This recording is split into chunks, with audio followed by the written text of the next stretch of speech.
Did you know football once looked completely different? In fact, people used to play with rocks instead of a proper ball. The sport has evolved tremendously over the years. But how did we get here?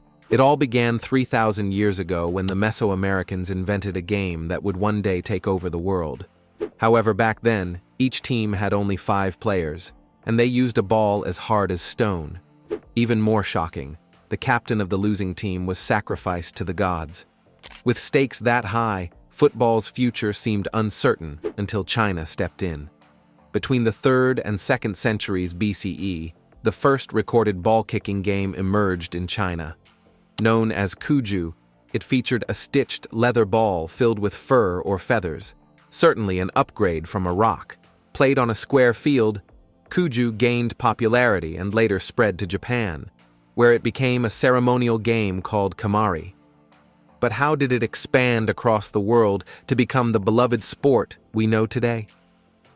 Football's journey continued in the 7th century through ancient Greece and Rome, where the game took a more structured form.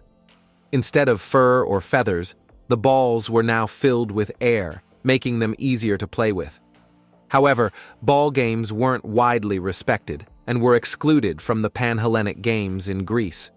In Rome, a game called harpastum was used for military training rather than public entertainment in large arenas. The sport's future seemed uncertain until it reached the British Isles. By the 12th century, football began to develop in England. Played on roads and meadows, it involved both kicking and punching the ball. This version was far rougher and more chaotic, with large crowds participating in vast open spaces. Unfortunately, these games often caused property damage, injuries, and even deaths. As a result, authorities banned football for many years. Wait, did we almost lose out on witnessing the epic Messi versus Ronaldo rivalry? No need to worry. Football-like games made their way back to the streets of London in the 17th century. However, they were banned again in 1835. By this time, the sport had already gained a strong foothold in public schools. Yet, it took years for the game to evolve into the structured sport we know today. For a long time, football and rugby were indistinguishable, with major differences in ball size, number of players, and match duration.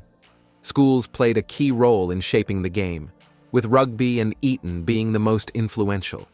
At rugby school, players were allowed to pick up the ball with their hands. This gave birth to modern rugby.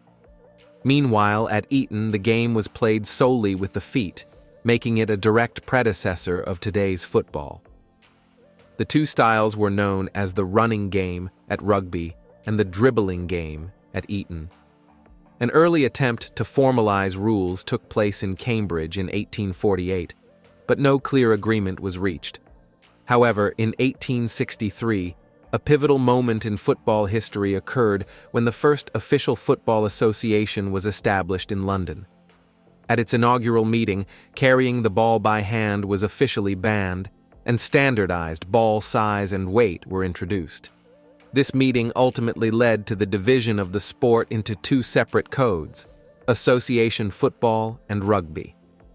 Despite these developments, the game continued to evolve, with flexible rules still in place. The number of players per team varied, and uniforms had yet to be introduced, making it difficult to distinguish teams. Players often wore caps since heading the ball wasn't a common practice yet. During this era, football primarily served as entertainment for Britain's working class. Major matches began attracting enormous crowds, with up to 30,000 spectators gathering to watch. By the late 19th century, football began spreading globally, thanks to British travelers and colonization, particularly in South America and India. As enthusiasm for the sport grew, football clubs, some dating back to the 15th century, existed in an informal and unregulated manner. The first officially recognized football club was established in Edinburgh in 1824. Many early clubs were formed by former school students, with Sheffield leading the way in 1855. Among professional clubs, Notts County, founded in 1862, remains the oldest and still competes today. Industrialization played a crucial role in the rise of football teams. as it brought large groups of people together in workplaces, pubs, and churches. With clubs forming in major cities, new railways allowed teams to travel and compete against others. Over time, clubs began offering payment to skilled players, marking the gradual shift toward professional football. By 1880, the sport had gained enough popularity that tickets were being sold for matches. 5 years later, professional football was officially legalized, and in 1888, the Football League was founded.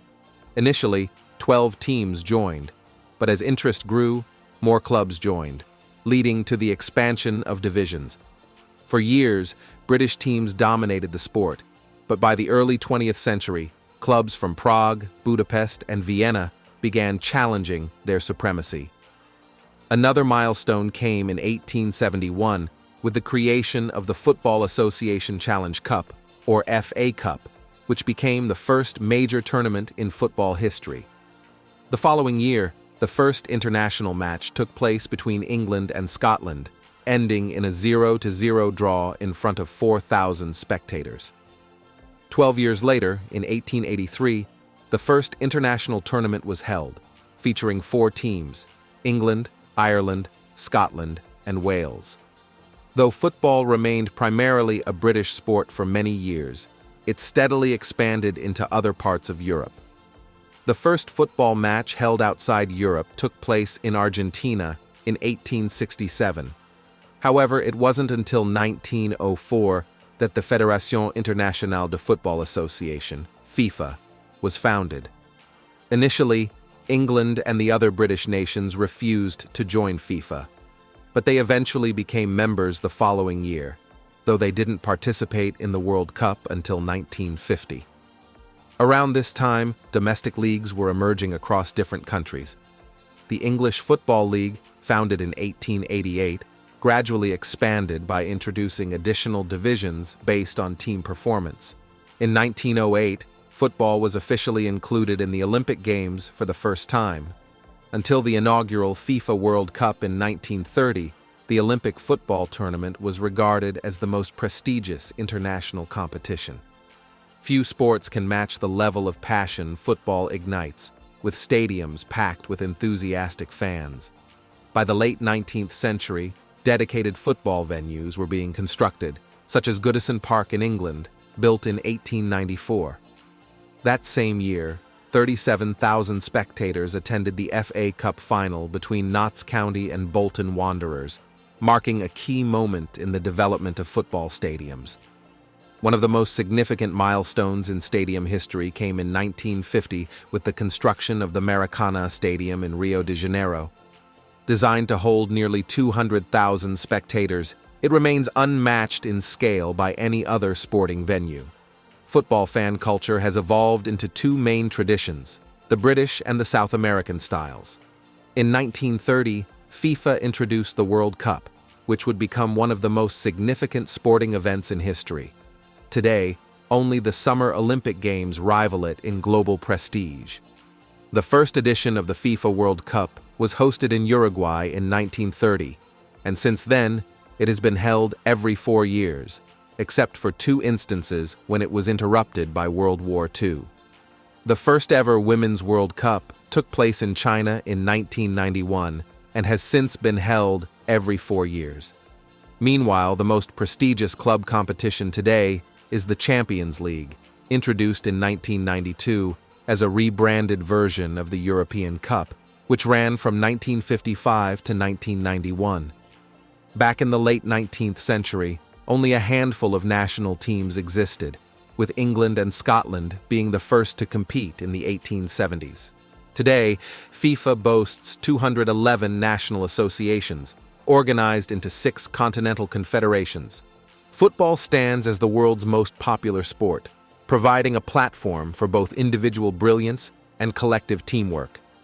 It delivers moments of triumph and heartbreak, blending comedy, drama, skill, and luck into a spectacle of pure unpredictability.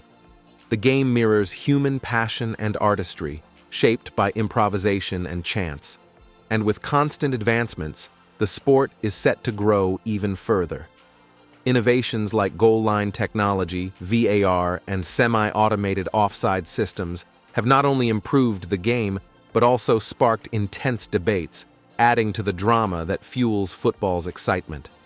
In most parts of the world, football is hailed as the chess of the green pitch, the ultimate sport. But let's settle this. Some call it soccer, others call it football, but no matter the name, the game remains the same. Over the years, football has given rise to legendary figures, from the genius of Diego Maradona to the brilliance of Pelé, the magic of Lionel Messi, and the dominance of Cristiano Ronaldo. However, one player now seems poised to challenge their legacy. His name is Erling Haaland, and this is his journey to football greatness. If you enjoyed this video, don't forget to like, comment, and subscribe for more amazing content. Let me know in the comments what topic you'd like to see next. See you in the next one.